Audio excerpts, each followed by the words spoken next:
All right, good afternoon. Welcome back. Today we're going to finish Chapter 16, and we're going to do Chapter 16, Section 3. We're going to talk about the Incas. And what you see here is Machu Picchu.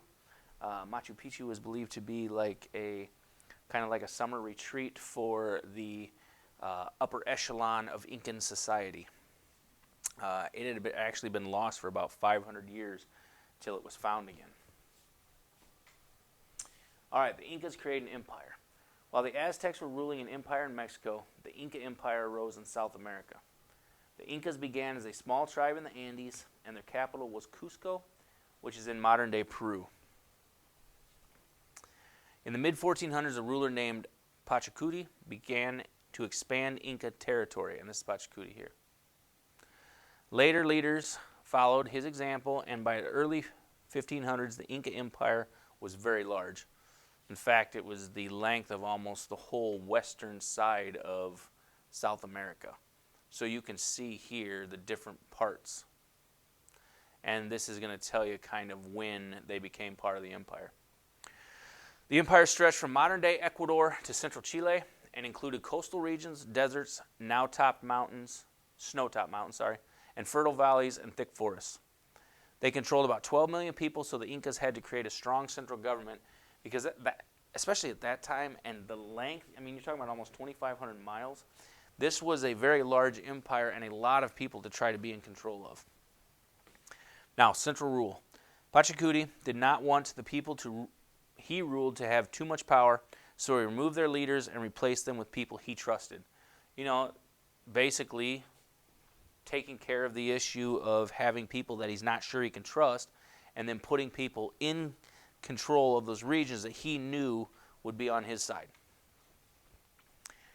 He had the children of conquered people travel to Cusco to learn about Incan government and religion. And when they were grown, they were sent back to govern their villages where they taught people the Inca way of life.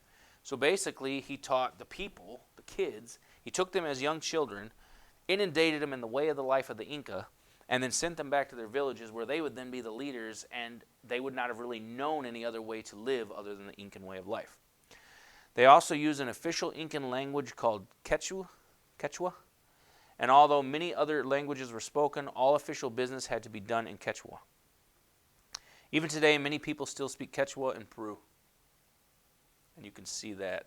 So the denser areas are the denser areas of Quechua. Now, a well-organized economy. The Inca government strictly controlled the economy and told every household what to do. So you acted in the way that the government told you to. You did not have free will to have whatever kind of lifestyle you wanted. The government told you what you were going to do. Most people spent time working for themselves as well as the government. For instance, farmers worked their own land and then spent time working on government land. Villagers made cloth and other goods for the army, and many men served as soldiers, worked in mines, or built bridges and roads. This labor tax system was called the mita. So the mita actually was the taxation you would pay to the government wasn't necessarily in money, it was in labor for the government. So you would help in a lot of the government building projects. The Incas had no merchants or markets, and instead government officials would distribute goods throughout the mita. Leftover goods were stored in the capital for emergencies. If a natural disaster struck or people simply could not take care of themselves, the government provided supplies for them. So you're almost looking at a socialist-type communist government before those things were ever even thought of or invented. Common people had very little personal freedom, but at the same time, the government provided for the general welfare of all in the empire. This did not mean that everyone was treated equally. I mean, just like today, the richer people were treated better. The poorer people were treated worse. I mean, so if you needed something, the richer people got more of it. If somebody needed something, the poorer people got less. It's just the way that it was. Social divisions. There were two main social classes in Incan society.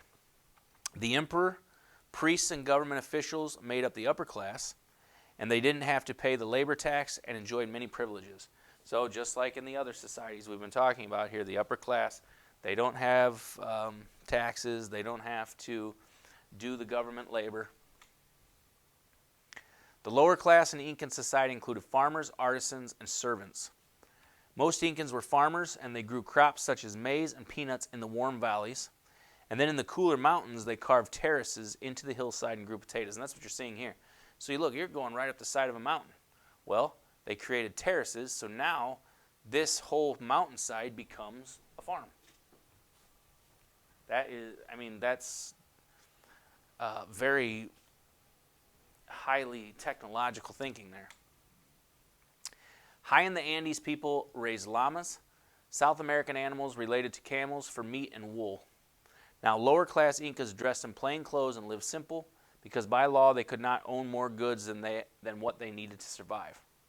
Most of what they produced went to the Mita and the upper class. All right, their religion. The Inca social structure was partly related to religion.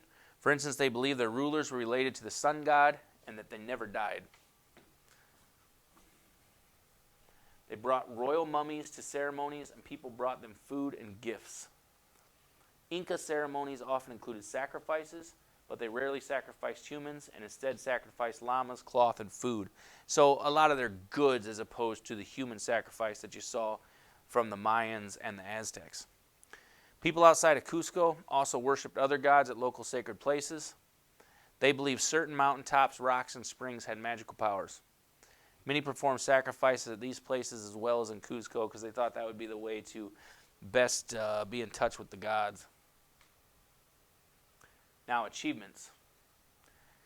Inca temples were grand buildings, and the Inca were master builders known for their masonry or stonework. So the idea of putting stones together to create buildings or massive structures. You can see this on the side of a mountain. They cut stones so precise that they didn't need cement to hold them together because they placed them together so perfectly that you didn't need masonry. They also built a network of roads with 2 major highways running the length of the empire and then connecting to other roads. So they had a pretty good system of ways to travel throughout their empire. They produced works of art as well, with artisans producing pottery and gold and silver jewelry. And you can see some of the gold Incan mass and ornate jewelry. They even created a life-size cornfield of gold and silver, crafting each cob, leaf, and stalk individually. That had to not only be really valuable, that would have been an impressive feat. Their weavers made some of the finest textiles in the Americas, and you can see here. Nothing was written about the empire until the Spanish arrived. They did not have a system of writing, so they were unable to actually write about what was going on. But what they did was they counted and kept track of certain things, and they did this with quipas, which were knots in the cords representing numbers, and you see quipas here. So the different colors and the different knots would represent different numbers, and that would be one of the things that you would go to school and learn. Different colors stood for information such as crops, land, other important topics. The Incas also passed down their history orally. People sang songs and told stories about daily life and military victories. Official memorizers, which is what they called the people to remember their stories, learned long poems about Inca legend and history. After the Spanish came, records were kept in Spanish and Quechua. We know about the Inca from these records and from the stories that survive in the songs, dances, and religious practices in the region today. So you still have people that kind of pass on the memory of the Inca today. The arrival of the conquistadors changed more than how they recorded history. In the late 1520s, a civil war began in the empire after the death of the ruler. 2 of the ruler's sons, Atahualpa and Huáscar, fought to claim the throne, and Atahualpa won in 1532. But the fighting had weakened the army. On his way to receive the crown, he got news that a band of about 180 Spanish soldiers arrived in the Inca Empire. They were conquistadors, and they were led by Francisco Pizarro, and this is Pizarro here. So Atahualpa was actually very young at the time as well. When Atahualpa came to meet the group, the Spanish attacked, and even though they were greatly outnumbered, the Incas were taken by surprise. They quickly captured Atahualpa and killed thousands of Inca soldiers. To win his freedom, he asked for the Incas to fill a room of gold and silver for Pizarro. Incas brought jewelry and statues as well as other valuable items from all over the empire. So, once again, this is kind of like the Aztecs. I mean, they gave the gold and silver, and this just makes the Spanish even more greedy. It is believed that the metals would have weighed 24 tons melted down and worth hundreds of millions of dollars today. Despite the huge payment, the Spanish killed Atahualpa because they knew if they let him live, he may rally the Incas and overthrow their forces. Some Incas fought back after the emperor's death, but in 1537 Pizarro conquered the last of the Incas. Spain took control over the entire Inca Empire and ruled the land for the next 300 years. And you know, once again, the question comes, why is it so few people could possibly overtake an empire? Well, same thing as the Aztecs. You had the diseases, you had the guns, you had the better weapons, you had the horses, but the main point was the disease. Now, that's it for chapter 16. Make sure you have all your work done, and make sure you study for your test. It'll be in 2 days. Have a great day.